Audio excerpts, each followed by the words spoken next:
ये है चाइना का लाओचांग विलेज। 22 नवंबर 2019 को यहाँ कुछ अजीब हुआ।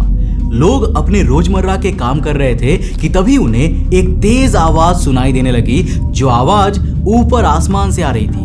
आवाज इतनी तेज थी कि मानो आसमान फटने वाला है। और कुछ समय बाद ऐसा हुआ भी। जब लोगों ने आसमान की ओर देखा तब उन्हें बादलों को चीरकर पृथ्वी की ओर बढ़ता हुआ करीब 10 मंजिला ऊंचा एक बड़ा सा ऑब्जेक्ट दिखाई दिया। कुछ ही पलों में यह ऑब्जेक्ट गांव के एक हिस्से से जाकर तेजी से टकराया और इसमें एक तेज धमाका हुआ, जिसके तुरंत बाद इस धमाके से एक अजीब सी नारंगी जहरीली गैस का बादल निकला, जिसने पूरे इलाके को घेर लिया। अब इस धमाके और नारंगी धुएं के संपर्क में जो लोग भी आए, उसे रातों रात चाइना के रिकॉर्ड से हमेशा के लिए मिटा दिया गया।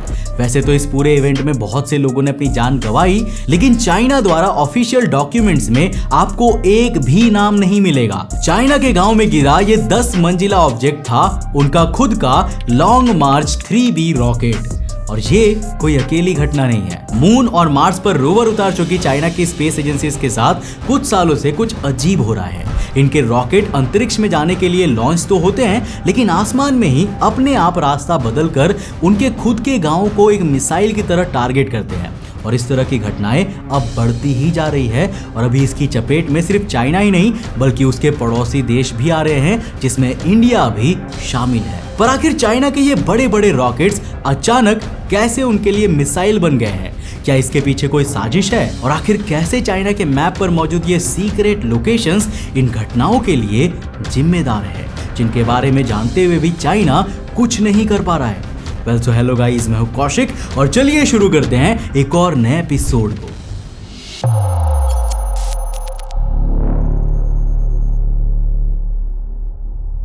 चौदह फरवरी 1996 चाइना के सिचुआन प्रोविंस में बसे इस छोटे से गांव में अचानक एक बड़ा धमाका होता है। और धमाके में उठा आग का गोला गांव के एक बड़े इलाके को अपनी चपेट में ले लेता है।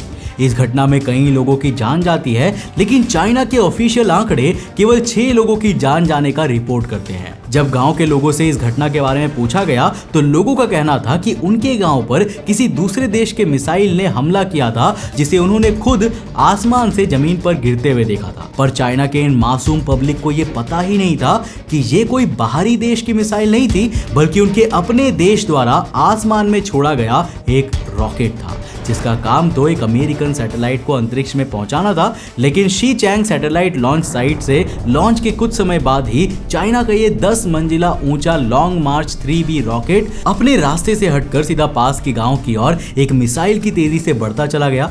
इससे पहले कि कोई कुछ कर पाता, तब तक चाइना के ये रॉकेट उनके खुद के एक गांव को तबाह कर चुका था। साल 2019 में चाइना के शीचैंग सैटेलाइट लॉन्च सेंटर से लॉन्ग मार्च 3B रॉकेट को लॉन्च किया गया, जिसका मिशन एक चाइनीज सैटेलाइट को पृथ्वी की ऑर्बिट में पहुंचाना था। और इसने ये किया, लेकिन ऑर्बिट में पहुंचने के बाद ये तेजी से पृथ्वी की ओर बढ़ने लगा और सीधा जाकर चाइना के ही एक अपार्टमेंट में जा गिरा, जिस घटना में यह अपार्टमेंट बिल्कुल पूरी तरह से तबाह हो गई। वैसे कुछ समय के लिए इस घटना का एक वीडियो भी चाइनीज मीडिया पर सर्कुलेट हुआ, लेकिन उसे बाद में चाइनीज गवर्नमेंट द्वारा हटवा दिया गया। और सबसे अजीब बात तो यहाँ पर यह थी कि सभी ने इस वीडियो और पूरे डिस्क्रिप्शन से यह अंदाजा लगा लिया था कि इसमें बहुत से लोगों की जान गई है, लेकिन चाइनीज गवर्नमेंट द्वारा किसी को भी कोई नुकसान ना पहुंचने की बात कही गई। इसके अलावा जिस घटना ने मुझे भी इस वीडियो को बनाने पर मजबूर किया था ना, वो थी ये, जिसका वीडियो अभी आप अपने स्क्रीन पर देख रहे हो।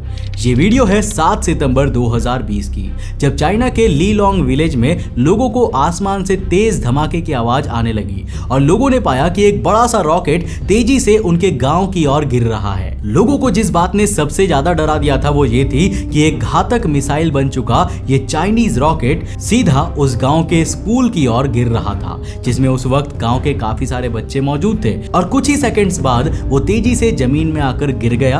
किस्मत से ये रॉकेट स्कूल पर तो नहीं गिरा, लेकिन इस घटना की वीडियो ने दुनिया भर को डरा दिया।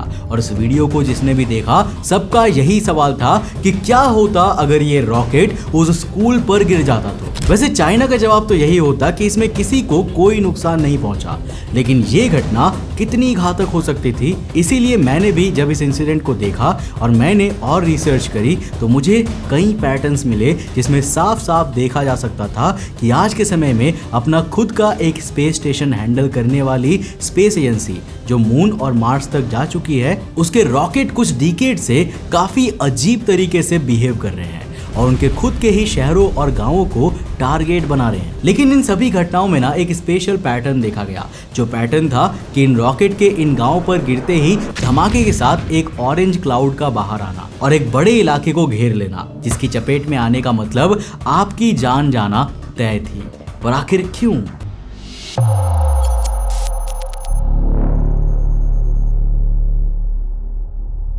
अभी आप चाइना के अलग अलग हिस्सों में गिरे जिन रॉकेट्स की वीडियोस को देख रहे हैं, उनमें आपको एक एक्सप्लोजन के तुरंत बाद एक ऑरेंज क्लाउड बनता हुआ दिखेगा, जिसका कारण है चाइनीज रॉकेट्स में डाला जाने वाला हाइपरगोलिक फ्यूल, जो मेनली हाइड्रोजन और नाइट्रोजन टेट्राऑक्साइड जैसे केमिकल के मिक्सचर से बनता है, जिसकी सबसे बड़ी स्पेशलिटी ये है कि बिना किसी एक्स्ट्रा इग्निशन मैकेनिज्म के केवल ऑक्सीडाइजर के संपर्क में आते ही ये जलने लगता है, जो इसे एक परफेक्ट रॉकेट फ्यूल बनाता है। लेकिन इसमें मिलने वाला नाइट्रोजन टेट्राऑक्साइड जब हवा में फैलता है ना, तो ये नाइट्रिक एसिड में बदल जाता है, जो गैस सांस लेने पर फेफड़ों को जला सकती है और ज्यादा अमाउंट में शरीर के अंदर जाने पर कैंसर का कारण बन सकती है, इवन आपकी जान भी ले सकती है। अब ऑलरेडी दुनिया की कई कंट्रीज इस फ्यूल पर परमानेंट बैन लगा चुकी है, लेकिन सस्ता होने के कारण सबसे खतरनाक बिहेवियर के बावजूद चाइना इसे अपने रॉकेट्स में प्रयोग करता है। जो टॉक्सिक फ्यूल इन रॉकेट्स के जमीन पर वापस गिरते ही एक जहरीले बादल का रूप ले लेता है, जिससे रॉकेट्स के गिरने से होने वाली तबाही और भी भयंकर रूप ले लेती है। लेकिन असली सवाल तो यह है कि आखिर चांद और मार्स तक जा चुकी स्पेस एजेंसी के रॉकेट अचानक उन्हीं की जमीन पर क्यों गिरकर उन्हीं के लोगों को टारगेट बना रही है? पर इसके पीछे मेनली 3 कारण रिस्पॉन्सिबल है, जिसमें से एक रीजन चाइना में मौजूद ये सीक्रेट लोकेशंस है, जिनके बारे में हम वीडियो में आगे डिटेल में बात करेंगे। लेकिन इन 3 रीजंस को समझने से पहले हमें चाइनीज स्पेस एजेंसीज के काम करने के तरीके को समझना पड़ेगा, जो एक टूट चुके देश यूएसएसआर से काफी मेल खाता है।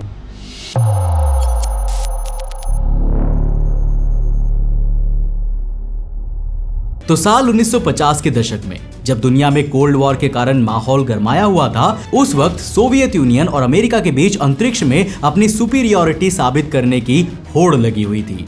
दोनों देश एक दूसरे से आगे निकलने के लिए रेस लगा रहे थे। अपने पूरे स्पेस प्रोग्राम के दौरान यूएसएसआर ने काफी उपलब्धियां हासिल की।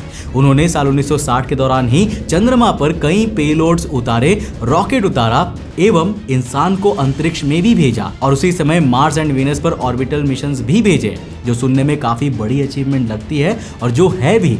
लेकिन इसकी एक कीमत थी। इन मिशंस के दौरान यूएसएसआर के कई रॉकेट्स उनके अपने ही गांव और शहरों पर गिरे और उनसे काफी तबाही भी मची। यहाँ तक कि उनके कई रॉकेट लॉन्च के बाद ही धमाके में तबाह हो गए वो रॉकेट जिनमें इंसान मौजूद थे। लेकिन इन सभी घटनाओं के बावजूद यूएसएसआर केवल अपने सक्सेसफुल मिशन को ही दुनिया के सामने दिखाता है। देश में डिक्टेटरशिप होने के चलते वो लॉन्च के समय ना तो लोगों की चिंता करते थे और ना ही लॉन्च के फेल हो जाने पर, रॉकेट के कहीं गिर जाने पर वहां मौजूद लोगों को बचाने की कोशिश करते थे। और यही सेम पैटर्न अब चाइना की स्पेस एजेंसी में भी चल रही है। फॉर एग्जांपल सोवियत यूनियन की तरह चाइना ने भी काफी कम समय में कई बड़ी बड़ी उपलब्धियां हासिल की है। जैसे कि चाइना के मून मिशन चैंगी के दौरान चाइना ने अपनी रोवर को मून की सतह पर उतारा और चैंगी 5 से चांद के फार साइड से मिट्टी को पृथ्वी तक वापस भी लाया गया और मार्स पर रोवर ज़ूरोंग भी भेजा। ऑल्सो चाइना के पास अपना खुद का एक स्पेस स्टेशन भी है और ये कितनी बड़ी बात है आप इसका अंदाजा इसी बात से लगा सकते हैं कि दुनिया में ऐसी कोई कंट्री नहीं है जिसके पास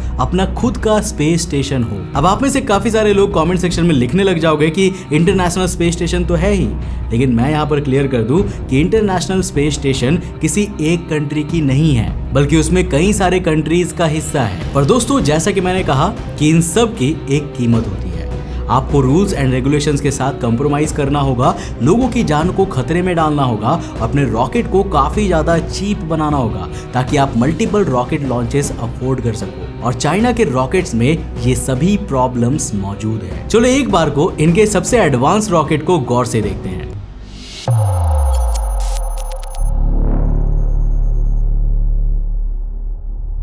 लॉन्ग मार्च 5B चाइना का सबसे आधुनिक और भारी रॉकेट है, लेकिन इसके साथ एक बड़ी समस्या है। ये रॉकेट बिना अपर स्टेज के काम करता है। आमतौर पर रॉकेट के अपर स्टेज को इस तरह से डिजाइन किया जाता है कि वो दोबारा से पृथ्वी के वातावरण में प्रवेश करने के दौरान जलकर नष्ट हो जाए। लेकिन लॉन्ग मार्च 5B का मेन कोर स्टेज खुद ही फाइनल स्टेज भी है, जो मिशन के बाद अर्थ के एटमॉस्फेयर में अनकंट्रोल्ड वे में एंट्री करता है। क्योंकि साल 2021 से 2022 के बीच चाइना ने अपने त्यांगोंग स्पेस स्टेशन के निर्माण के लिए इस रॉकेट का प्रयोग किया था।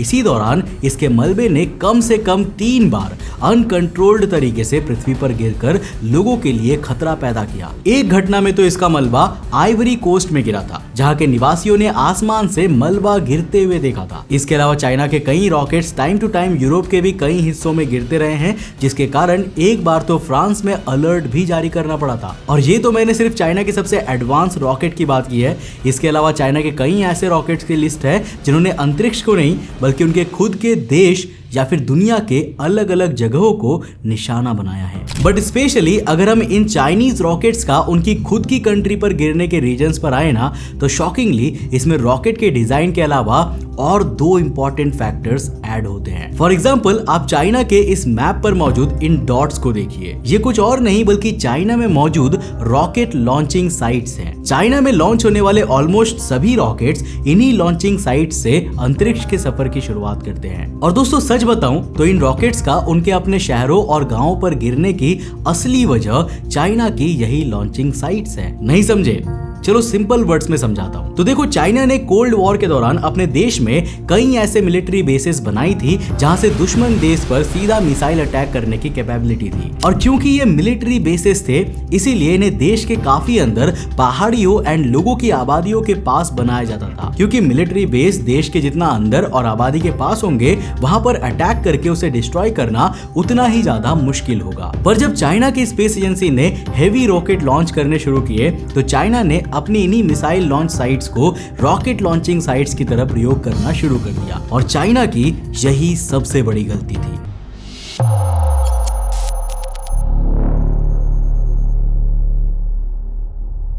फॉर एग्जाम्पल, आप एक बार इस वर्ल्ड मैप को देखें जिसमें हर मेजर डॉट्स एक लॉन्चिंग साइट है। आपने कुछ गौर किया यहाँ पर? चाहे अमेरिका हो, रशिया हो या फिर इंडिया ही क्यों ना हो, ऑलमोस्ट सभी कंट्रीज की लॉन्चिंग साइट्स उनके कंट्री की कोस्ट लाइन यानी कि समुद्र से सबसे करीब होती है। जिसका एक इंपॉर्टेंट कारण होता है कि अगर किसी भी गलत लॉन्च फेलियर या रॉकेट की री एंट्री के दौरान गलती हो जाए ना, तो लॉन्च साइट के समुद्र के करीब होने के चलते रॉकेट फेलियर की कंडीशन में इसके समुद्र में गिरने के चांसेस बढ़ जाते हैं। पर अब आप एक बार दोबारा से चाइना के इन सभी लॉन्चिंग साइट्स को देखिए। प्रॉब्लम दिखाई दिया?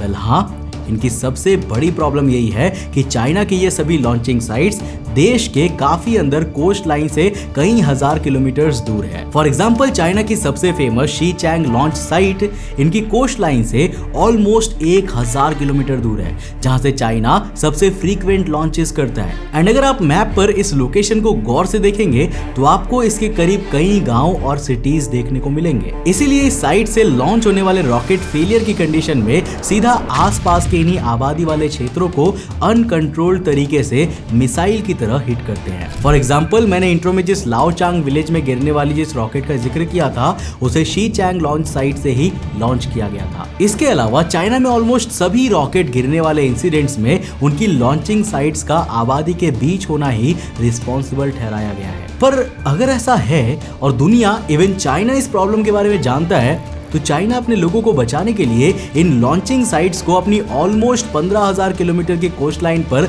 मूव क्यों नहीं करता? वेल, तो यहाँ पर आती है दूसरी सबसे बड़ी प्रॉब्लम, जिसका नाम है तानाशाही यानी कि डिक्टेटरशिप।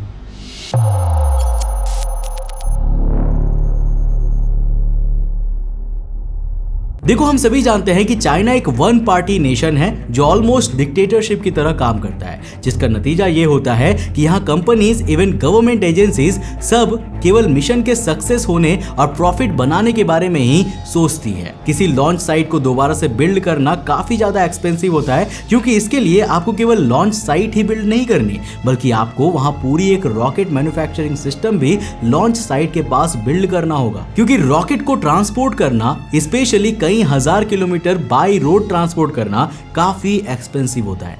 एंड चाइना इनमें से कोई भी एक्सपेंस नहीं उठाना चाहता। इसीलिए चाइना आज भी पुरानी कोल्ड वॉर के दौरान मिलिट्री के लिए बनाई गई बेस को लॉन्च साइट्स की तरह यूज करता है। इवन रॉकेट्स को और भी चीप बनाने के लिए उनमें टॉक्सिक रॉकेट फ्यूल प्रयोग करता है। अब लॉन्च साइट्स के आसपास लोग रहते हैं तो उससे चाइना को कोई भी फर्क नहीं पड़ता, जिसका अंदाजा आप इसी बात से लगा सकते हो कि जब चाइना वहां से कोई रॉकेट लॉन्च करता है ना, तो केवल वहां रहने वाले लोगों को एक वार्निंग दी जाती है कि आसमान से गिरने वाले किसी भी चीज को देखते ही उससे दूरी बना लो। इस वार्निंग के बाद अगर रॉकेट आपके घर पर गिर गया, गांव में गिर गया, तो उससे चाइना की गवर्नमेंट को कोई फर्क नहीं पड़ता। इसीलिए मैंने आपको सबसे पहले इनके काम करने का तरीका समझाया, क्योंकि भले ही आज चाइनीज स्पेस एजेंसीज ने कई अचीवमेंट्स हासिल कर लिए हैं, वो मून एंड मार्स तक पहुंच गए हैं, लेकिन उसकी कीमत काफी बड़ी है और चाइना इस कीमत को हमेशा चुकाता भी है और दुनिया से छुपाता भी है।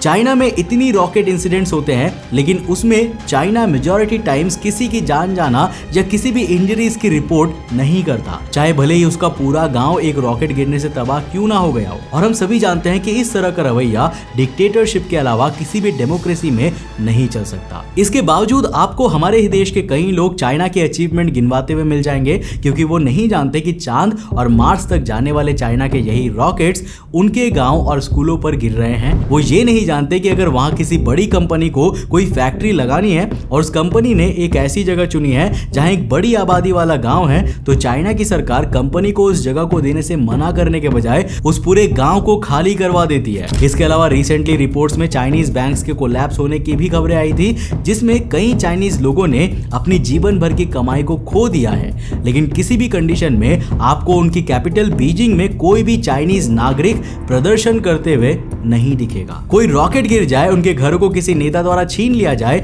या फिर उनके जीवन भर की कमाई को जमा करने वाले बैंक्स बैंकरप्ट ही क्यों ना हो जाए, इन शॉर्ट कंडीशन कितनी भी बुरी क्यों ना हो, लेकिन चाइनीज लोग चाहकर भी गवर्नमेंट के खिलाफ कोई भी प्रदर्शन नहीं कर सकते। इसलिए जब मेरे सामने कोई चाइना की अचीवमेंट को दिखाते हुए डिक्टेटरशिप यानी तानाशाही को अच्छा बताता है ना, तो मेरा हमेशा उनसे बस एक सवाल होता है कि इस अचीवमेंट से क्या फायदा जब वहां के लोग अपनी जिंदगी खुलकर जी ही नहीं पाते, या फिर उन्हें चाइनीज गवर्नमेंट अपनी स्लेव्स की तरह ट्रीट करती है, जो बस टैक्सेस देते रहे और किसी भी कंडीशन में आवाज ना उठाए। हमारी कंट्री में तो डेमोक्रेसी के ही कारण आपको आए दिन देश की राजधानी में नए नए प्रदर्शन देखने को मिल जाएंगे, जहां सीधा नेशनल हाईवे तक को जाम कर दिया जाता है और कई बार ये प्रोटेस्ट तो इतना बढ़ जाते हैं कि गवर्नमेंट प्रॉपर्टीज को डैमेज किया जाने लगता है। और इन सब के रिस्पॉन्स में इंडियन गवर्नमेंट लोगों की बात भी मानती है और यहां तक कि बिल तक को वापस ले लेती है, लेकिन इसके बावजूद अपनी ही गवर्नमेंट, अपने ही लीडर को कई लोग डिक्टेटर कहते हैं, जबकि असली डिक्टेटरशिप का मतलब नॉर्थ कोरिया, रूस, चाइना जैसी कंट्री में रहने वाले लोगों से पूछो, जहां पर गवर्नमेंट के खिलाफ बोलने वाले रातों रात गायब कर दिए जाते हैं। तो दोस्तों, ये था इस वीडियो का एंड। मुझे उम्मीद है कि इस वीडियो से आपने कुछ नया जरूर सीखा होगा। अगर सीखा तो इस वीडियो को लाइक कर देना, अपने दोस्तों के साथ जरूर शेयर करना। अगर आप नए चैनल पे तो इस चैनल को सब्सक्राइब करने के साथ साथ नोटिफिकेशन बेल ऑन कर देना। और अगर आपको ये वीडियो पसंद आया ना, तो मैं आपको रेकमेंड करूंगा कि आप अगली वीडियो इसे जाकर जरूर देखना, जिसमें हमने बात किया है कि आखिर अंटार्कटिका या फिर सहारा, इन दोनों में से किस जगह पर ह्यूमंस का रहना सबसे ज्यादा कठिन है और क्यों। जानने के लिए इस वीडियो को जाकर देखो, बहुत इंटरेस्टिंग है। मैं मिलता हूं आपको नेक्स्ट एपिसोड के साथ, तब तक के लिए बाय, जय।